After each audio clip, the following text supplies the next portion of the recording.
Now we're actually going to get into the system.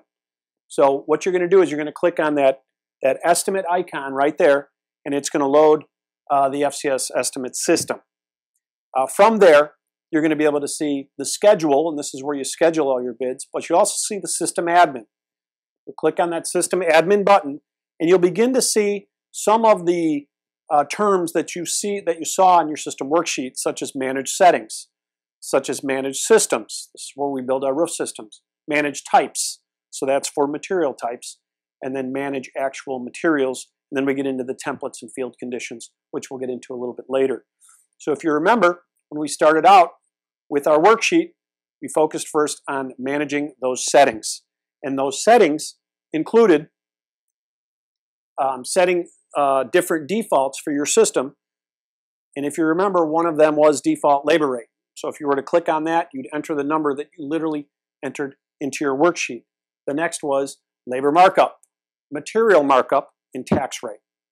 Okay, so that shows how the two transfer from the worksheet to the actual system. So that'll be the first thing that you'll set up. And now really comes some of the fun stuff. We're going to manage our systems, and those are our roof systems, our material types, and materials. So to start off, we're going to do what we call workflows. So workflows guide you through the process of doing things like creating a new roof system or creating an estimate template. Now, before we spend too much time on those, I do want to review how to understand the logic behind our estimating system by playing this movie for you, which is Getting Started with FCS Estimate, using field conditions to estimate. And this can also be viewed on YouTube at the FCS Rep. So we're going to go ahead and let that run right now. Field conditions are all of the components that you see when you walk up on a roof, whether it's pipes or whether it's curbs or drains. And these field conditions are the different obstacles that you encounter that will impact the amount of hours that it takes to complete your roof. The more pipes, the more curbs, the longer it takes. Field conditions ultimately drive labor hours. The more stuff, the more hours. The direct way field conditions are used to calculate hours is to break them down into units so we can wrap our mind around it. We use units per hour. If you can roof, say, 50 square foot an hour, and you have 100,000 square foot to roof, it will take you 2,000 hours to complete that roof. That's a simple formula. If the roof was 500 squares, it would take 1,000 hours. You can convert that to man days or however that you think, but it's all the same in the end. Creating a formula around your production rates. And that's the ultimate goal in estimating. So, how many feet of curbs can you flash in an hour? That is the units per hour and calculates hours per job. You can even assign hours per curb up and above the linear feet calculation to allow for setup for each curb. Creating a formula around your production rates. Once again, that's your goal. If you're more of a big picture guy, it totals all the hours up, and then you can simply compare hours against squares. 1,000 squares, 2,252 hours. That gives me 22 days with a 10-man crew, 50 squares a day. Yeah, that makes sense. Or, no, I'm going to tweak that a bit. Field conditions also drive materials. The total area determines things like membrane, insulation, even fasteners. The number of soil stacks determines how many pipe boots and maybe how much lap sealing. Now the FCS system is organized into systems. Roof systems. Each of these systems has material types. The quantities of those material types is driven by the field conditions. The number of pails of bonding is determined by the roof area, the curb flashing, and the wall flashing. Add all of those up and you have the total area that needs glue on your job. Divide that by the coverage rate per pail of glue and you get the number of pails that you need for the job. That is a formula that you build within your estimator that will ultimately calculate the pails of bonding for each job that you do going forward.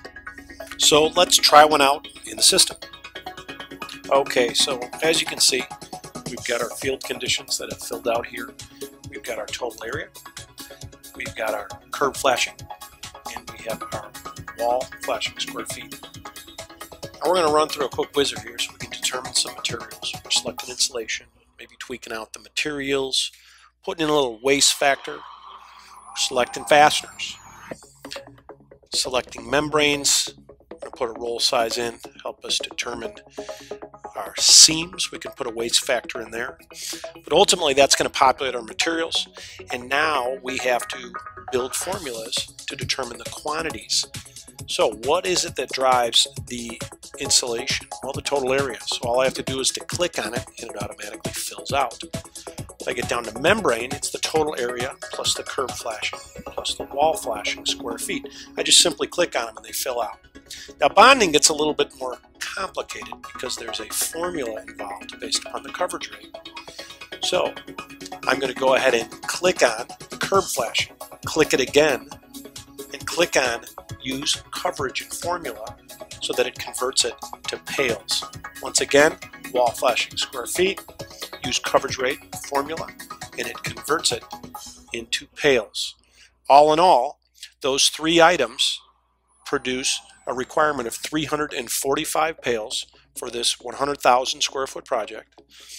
At $115 a pail, that is roughly $40,000 worth of bonding.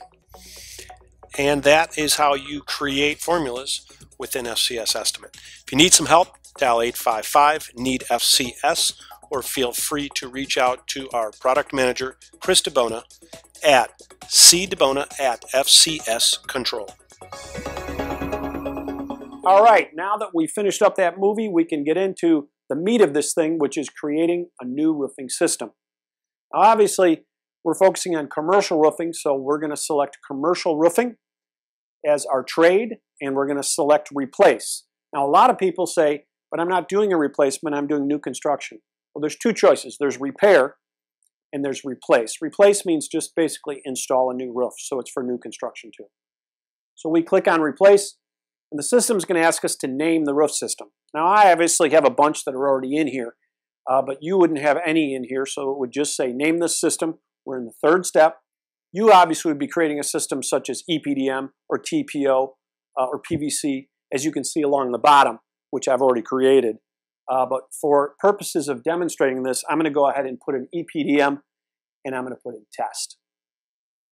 We're going to select no, that this is not based off another system, and we're going to press the next step. Now, immediately, it's going to give me the default material types that it gives for just about every roof system, with the first being the membrane, the second being the insulation, the third being membrane fasteners, and the fourth being the insulation fasteners. These come with every roof system because every roof system has them. They're considered to be multi-system material types. So those are the first ones it's going to give us, but from here we have to add more material types. Remember guys, we're working on an EPDM system here. So how do we figure out what the material types are for an EPDM system? Well, we just spent a bunch of time building a worksheet. Remember that? There's EPDM. And what does it show? It shows all of the material types that you need to build an EPDM system. So you don't have to rely on your memory. You've already sat down and taken the time to figure out exactly what material types need to go into an EPDM system. So one by one, you're going to begin to add those by clicking on Add Material Types. We'll put in primer. We're going to submit that. Once again, these aren't the specific materials. These are the material types. So we're pulling them from the tab on the worksheet. Can you see that? Material types. There's EPDM, and that's where we're going to be pulling those from. We're going to continue to add our cover tapes. And we'll keep working on these until we add those 9, 10, or 12 material types.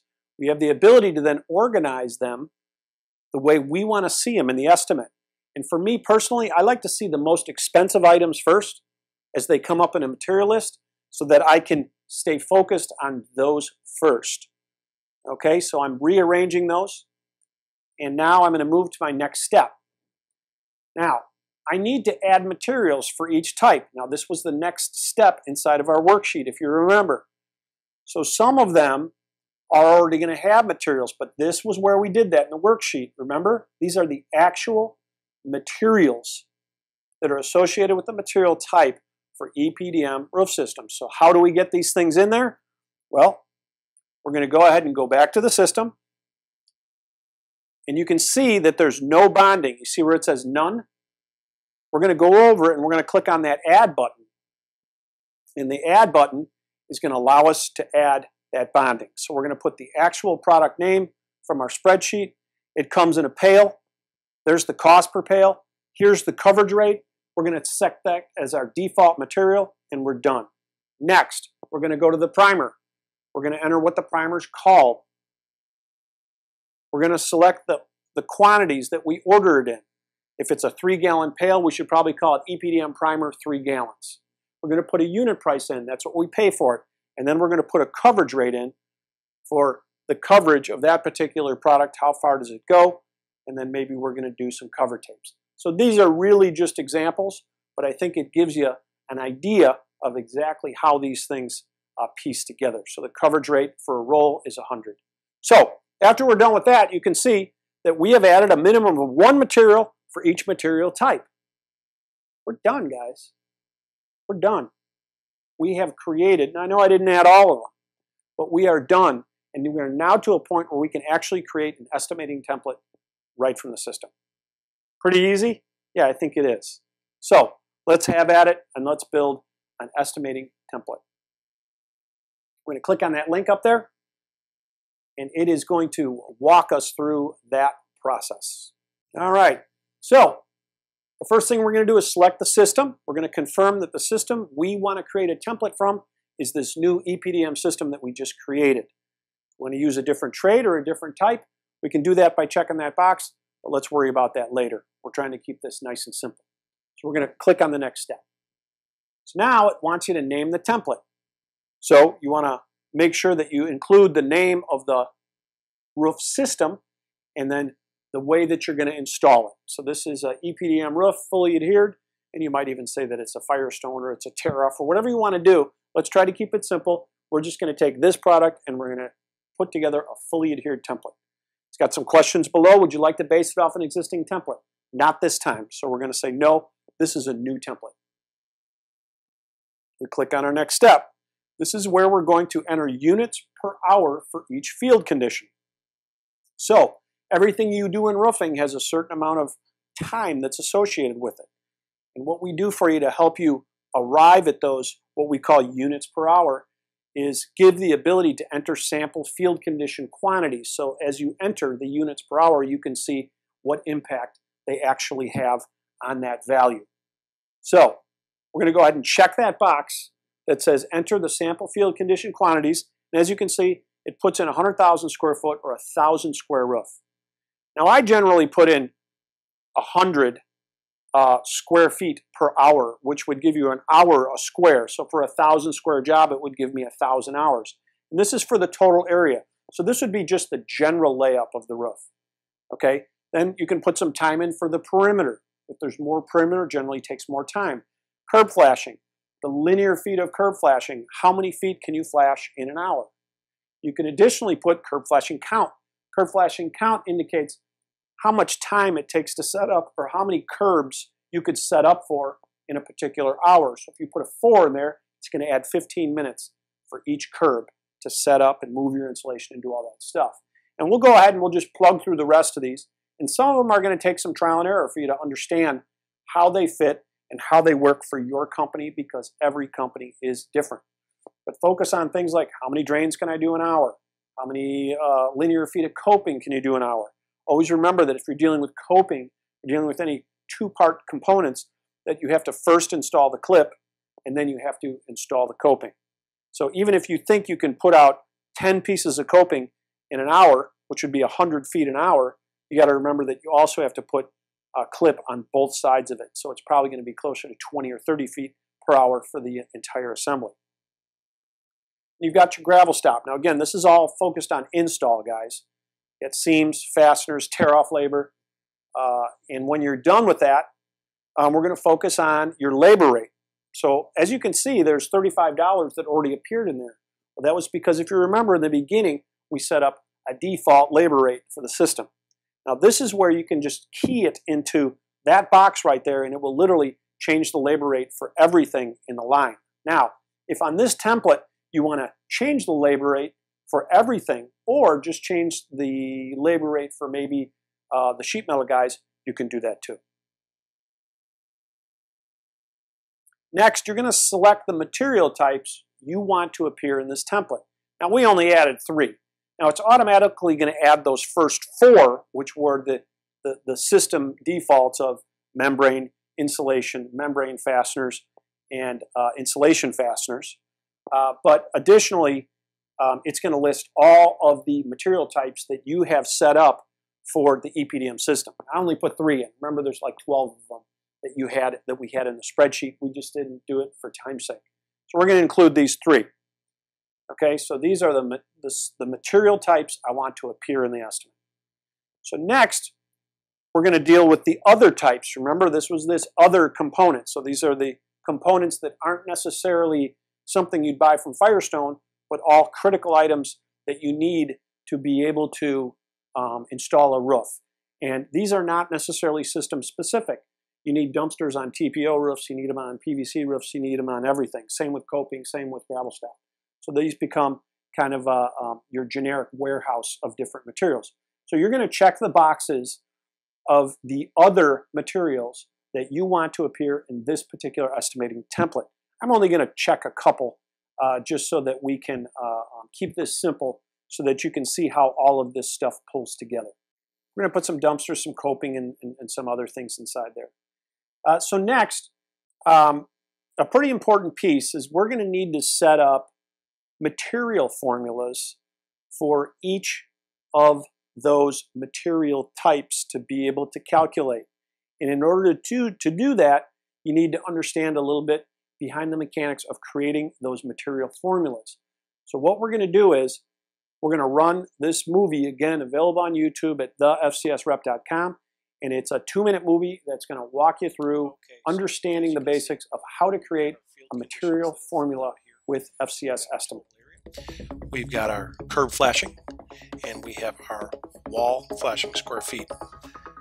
Now we're going to run through a quick wizard here so we can determine some materials. We're selecting insulation, maybe tweaking out the materials, putting in a little waste factor. We're selecting fasteners, selecting membranes. We put a roll size in to help us determine our seams. We can put a waste factor in there. But ultimately, that's going to populate our materials. And now we have to build formulas to determine the quantities. So what is it that drives the insulation? Well, the total area. So all I have to do is to click on it, and it automatically fills out. If I get down to membrane, it's the total area plus the curb flashing plus the wall flashing square feet. I just simply click on them and they fill out. Now bonding gets a little bit more complicated because there's a formula involved based upon the coverage rate. So I'm going to go ahead and click on the curb flashing, click it again, and click on use coverage and formula so that it converts it to pails. Once again, wall flashing square feet, use coverage rate formula, and it converts it into pails. All in all, those 3 items produce a requirement of 345 pails for this 100,000 square foot project. At $115 a pail, that is roughly $40,000 worth of bonding. And that is how you create formulas within FCS Estimate. If you need some help, dial 855-NEED-FCS. Well, okay, so that should give you a pretty good start, but we're going to go ahead and walk through it, walk through creating those things so that you can really get a great idea on how to do it. Now, I'm going to click this open quantity button. And as you can see, all of the field conditions are listed across the top there. You've got your total area, your perimeter, your curb flashing count. Those were all the field conditions of your takeoff. Okay, now the system automatically puts 100 in there just so that you can see what happens when you click those cells to create the formulas to make sure that numbers are appearing in there. But the first thing we're dealing with here is bonding. So as you can see, I'm clicking on the total area. Why? Because if you take bonding, what determines how much bonding is going to be used? Well, the total area. So I'm going to go ahead and click that. But as you can see, that means it's going to give me 100 pails because I have 100 square feet there. So what I want to do is, after I click that, I'll click it a second time, and there's a checkbox there that says use coverage in formula. And when I check that box, it's going to apply that 300 square foot coverage rate that we put in when we set up that bonding, and it's going to convert that from 100 pails to actually a third of a pail for 100 square feet. And then we're going to save that. Now, that's not the only place you use bonding on a roof, right? You also use it on the curb flashing. So we're going to click curb flashing. We're going to click it one more time, and then we're going to click use coverage rate in formula. We're going to click save. But there's more places we use bonding. How about the wall flashing square feet? So we're going to click on that. We're going to click use coverage rate in formula, and we're going to press save. So now we've got the 3 areas of the roof that require bonding pulling into a formula that converts it to pails and actually rounds it up to the nearest pail. Next is primer. So where do we use primer? Well, we use primer in a lot of different places. So you're going to continue to walk through this procedure any place that you actually prime before you put tape down. You check on the box, you check it again, use the coverage rate and formula, and then you save it. Those field conditions go all the way across. That's every field condition that you run into within the system, including a few that are created by the system to help you do your math better. Next would be the 5-inch cover tape. Where do we use it? Do we use it on the total area? No. We use it to strip things in. So we would use it maybe on gravel stop. We would use it on gutter. And we're going to click it once, we're going to click it again, and we're going to use the coverage rate. So we need 1 roll. Same with the gravel stop. Click it once, click it again, use the coverage rate. Press save. The other place we're going to use it is for additional mechanical attachment or additional MF on the roof when we're doing high uplift projects to where we have to do some half sheets throughout there. And again, we might include our primer there too. Click it once, click it a second time, and then it creates the formula. And when you're done, you close up the quantity and you move to the next step. So now we're going to get into setting up the other calculations. So the first is the dumpsters. So what would it be that would determine how many dumpsters there are? Well, you can see the system has something called cubic yards of waste. So we're going to click on cubic yards of waste. We're going to click it one more time and use the coverage rate in the formula. With this one, it's a little bit different because we want to put a multiplier inside there so that it calculates the coverage of the dumpster. Again, this can be trial and error. So we're going to go ahead and we're going to put a divided sign there, and we're going to divide by 30, and we're going to save that. And then we're going to keep our eye on that. We're going to make sure that works, and if it doesn't, we'll adjust it. You can adjust these templates at any time. So coping is a pretty easy one. We're going to scroll over to the field condition coping. We're going to check that. We can check it again and use the coverage rate, but the coverage rate is really 1 foot equals 1 foot. Next is additional perimeter attachment screws. And what this is for those mechanically fastened roofs that need that additional mechanical attachment.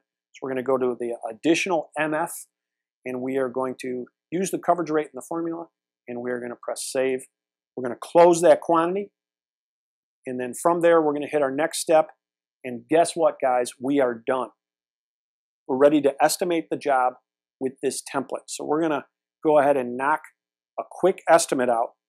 We're going to show you how to do that. So it's going to bring us back to here, and we are going to click on create a new bid.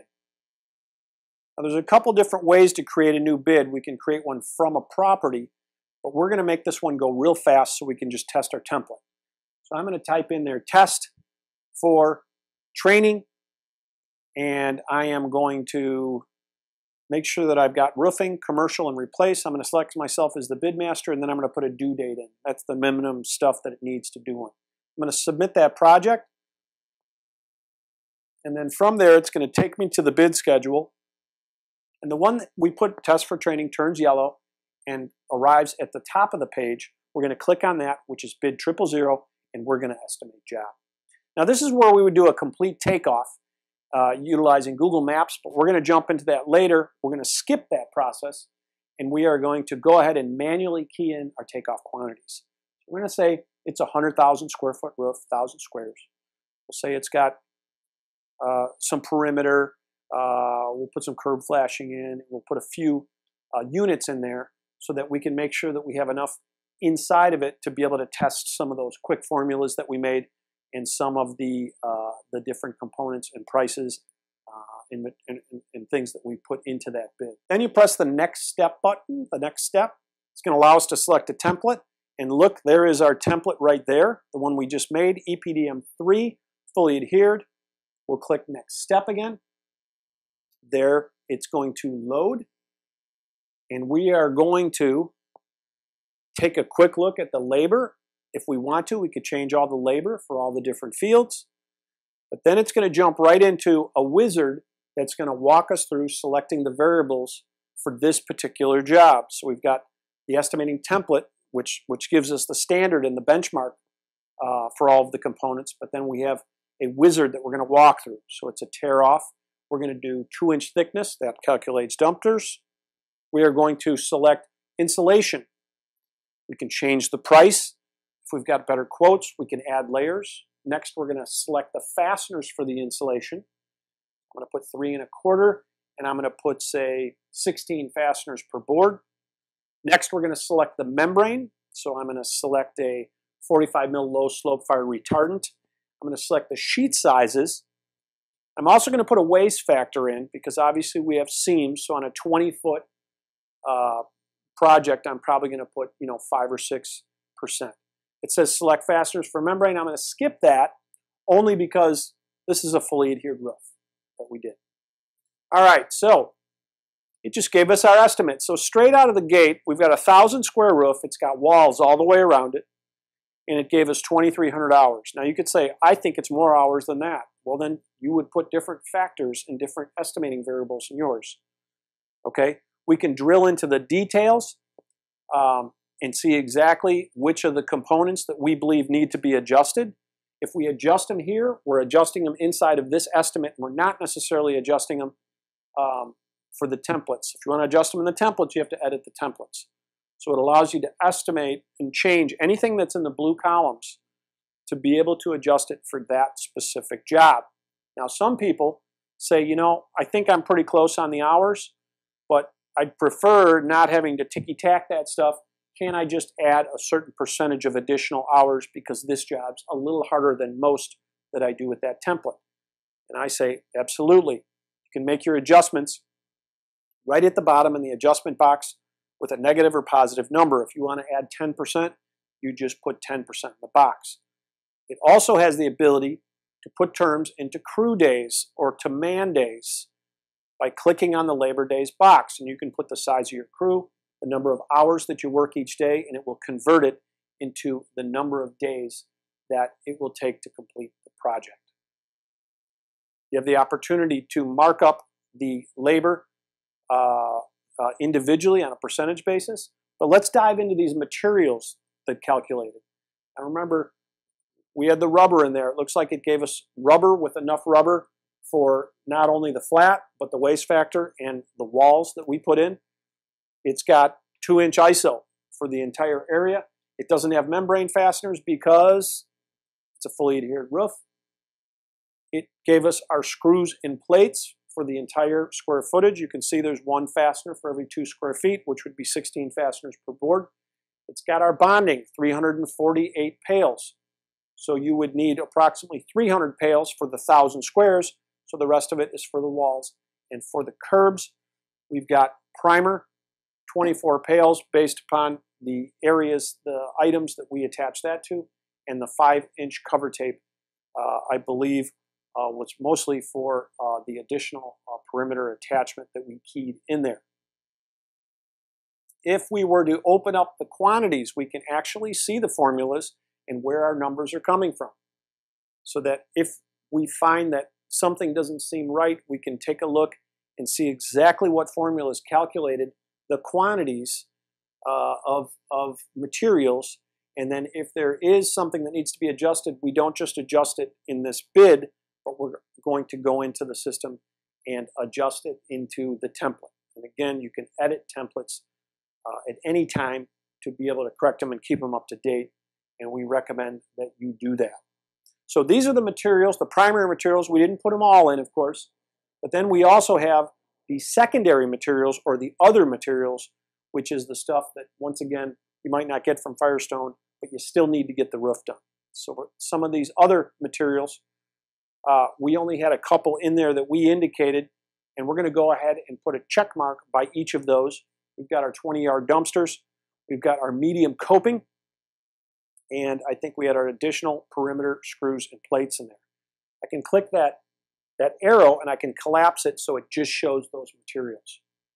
Okay, so it gave us 62 dumpsters. You could do the math backwards, and if you think that that's the right amount of dumpsters for 20-yard dumpsters for a 1,000 square job at 2 inches, then you'd leave that. But if you don't, you would go in and you would change the estimating variables, the formula, to be able to make sure that everything is making sense. And if you have to make adjustments, make adjustments. Dial it in the way you guys want it. I just pressed the Excel button, and what it did was it dumped the entire estimate into Excel so that I can review it in that environment and be able to do anything from create material lists for my warehouse, or actually create POs that I would send out or import it into your accounting program. So in fairly short order, we were able to actually walk through, set up our defaults. We were able to put our first roof system in, and then build a template for that roof system and actually estimate it. So I would say we had a pretty darn productive chapter here.